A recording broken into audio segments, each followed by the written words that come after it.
आज की बोर्ड बैठक में वैसे तो शासन के द्वारा जो 2-3 मुख्य रूप से चीज़ें लोगों के बेहतरी के लिए पास की गई थी, आदेशित किया गया था, उसको अंगीकृत किया गया है, जिसमें महत्वपूर्ण लोगों के लिए है कि जो 20 कमरों तक का जो होटल है, उसके लिए जो न्यूनतम पहले था कि आपको न्यूनतम भूखंड जो एरिया था, एरिया डिफाइंड था कि इतने एरिया तक ही आप 20 होटल बना सकते हैं। अब 20 कमरों तक के लिए कोई एरिया की बाउंडेशन नहीं है कि उतने ही एरिया तक आप कर सकते हैं और उसको 9 मीटर के रोड पर भी बनाया जा सकता है।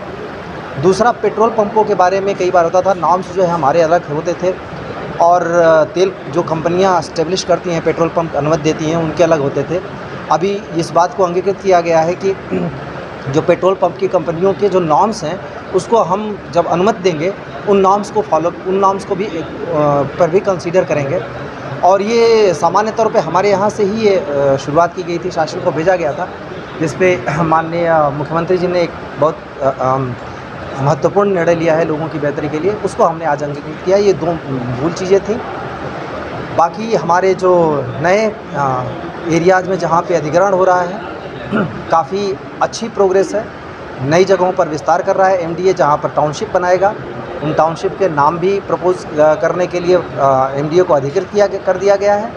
और ये भी हुआ है कि प्रचार प्रसार के लिए जितनी सारी चीज़ें हैं एमडीए की, लोगों में बेहतर तरीके से करने के लिए उपाय अपनाए जाएँ। जो लोगों की शिकायतें एमडीए से हैं, स्पेशली एनफोर्समेंट को लेके और बाकी सारी चीज़ें, जिसमें लोग कहते हैं कि निचले स्तर पर अधिकारियों के द्वारा या तो जानबूझकर या अनजाने में कोई भी गलती की जाती है या देरी होती है, उन सब के लिए भी एमडीए पूरी तरह से तत्पर है। उन सारी चीज़ों पर तैयारी कर रहा है, काफ़ी सारी चीज़ों पर एक्शन ले चुका है, काफ़ी सारी चीज़ों पर एक्शन ले रहा है और उन सब के बारे में लोगों को जानकारी भी देंगे। बोर्ड में मूल रूप से यही सारी चीज़ें आज रखी हैं। देखिए, मुरादाबाद विकास प्राधिकरण के बोर्ड की 138वीं बोर्ड बैठक आज यहाँ प्राधिकरण के सभागार में संपन्न हुई है। इसमें आदरणीय मंडलायुक्त महोदय के द्वारा अध्यक्षता की गई और हमारे जो है सभी मेंबर भी मौजूद थे।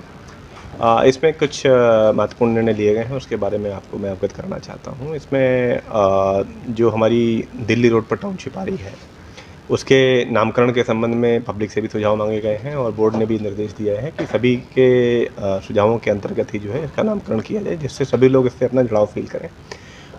दूसरा जो है दिल्ली रोड की टाउनशिप और साथ साथ जो हमारी शिवालिक टाउनशिप है, दोनों टाउनशिपों में हमारे पास जो है काफ़ी बड़ी संख्या में लोगों की सहमतियाँ आ रखी हैं और दिल्ली रोड वाली टाउनशिप में तो 50% के आसपास ज़मीन हम लोग खरीद भी चुके हैं और उसको लॉन्च करने के लिए भी हम लोग प्रयास कर रहे हैं कि अगले साल जनवरी-फरवरी माह में उसको लॉन्च करें।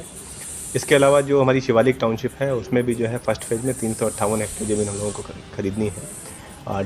डिडौरी और रसूलपुर सुनवाती में, वहाँ पर भी बड़ी संख्या में हमारे पास जो है आवेदन आए हैं अपनी भूमि विक्रय करने के लिए आपसी सहमति से। तो 4 गुना दाम वहाँ पर दिया जा रहा है। तो मेरा अनुरोध है कि ज़्यादा से ज़्यादा लोग उसमें आकर के अपना प्रतिभाग करें। तो कुल मिलाकर के ये जो 358 हेक्टेयर और 47 हेक्टेयर की 2 स्कीमें हैं, उसके संबंध में मुख्यमंत्री शहरी विस्तारीकरण योजना के अंतर्गत शासन को भूमि क्रय हेतु प्रस्ताव भेजने के लिए भी जो है आज बोर्ड ने अनुमति दे दी है। तो वो प्रस्ताव हम लोगों ने शासन को भिजवा दिया है और आगे की कार्रवाई जो है शासन से वो आने के बाद की जाएगी। इसके अलावा 2 और प्रस्ताव हमारे जो कि बोर्ड में आज अंगीकृत हुए हैं, वो भवन उपविधि के संबंध में हैं, जो कि हमारी बिल्डिंग बायलॉज होते हैं। इससे जो है 2 प्रकार की गतिविधियाँ, जिसमें कि एक पेट्रोल पंप और जो फिलिंग स्टेशन है उसके संबंध में है और दूसरा जो है होटल निर्माण के संबंध में है। तो फिलिंग स्टेशन के संबंध में ये है कि पूर्व में जो है 30/17 या 36/30 ये 2 तरह के ही मानक हुआ करते थे भूखंडों के, जिस पर आप पेट्रोल पंप पास करा सकते थे और इसके अलावा 24 मीटर से कम रोड के किनारे आप पेट्रोल पंप पास नहीं करा सकते थे। तो इस पर जो है प्राधिकरण बोर्ड द्वारा पहले भी अपनी तरफ से रेफरेंस एक शासन को भेजा गया था, तो उसको भी कंसीडर करते हुए अन्य जगहों से भी कुछ सुझाव प्राप्त हुए होंगे।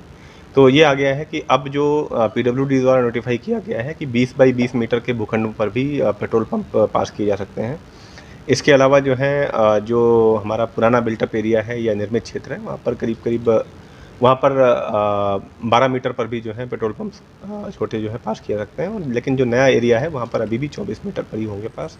एक बड़ा इसमें जो चेंज आया है वो ये है कि ऑयल मार्केटिंग कंपनी जो होती हैं, उनके द्वारा जो मानक अपना जो है पेट्रोल पंप या फिलिंग स्टेशन के लिए दिया गया है, उस भूखंड के मानक को भी जो है इसके अंतर्गत लिया जा सकता है, उस पर भी नक्शे पास किए जा सकते हैं। दूसरा जो होटल का है, तो होटल में भी जो है पहले न्यूनतम जो है 1000 वर्ग मीटर की जगह चाहिए होती थी, जिस पर होटल का किसी को अपना नक्शा अप्लाई करना है, पास हो सके, तो अब उसमें रिलैक्सेशन दे दिया गया है। 20 कमरों के होटल तक तो ये हो गया है कि आप उसमें जो है किसी प्रकार की न्यूनतम भूमि की आवश्यकता नहीं है। लेकिन 20 से ऊपर होगा तो न्यूनतम भूमि जो है उसमें 500 वर्ग मीटर की आवश्यकता होगी।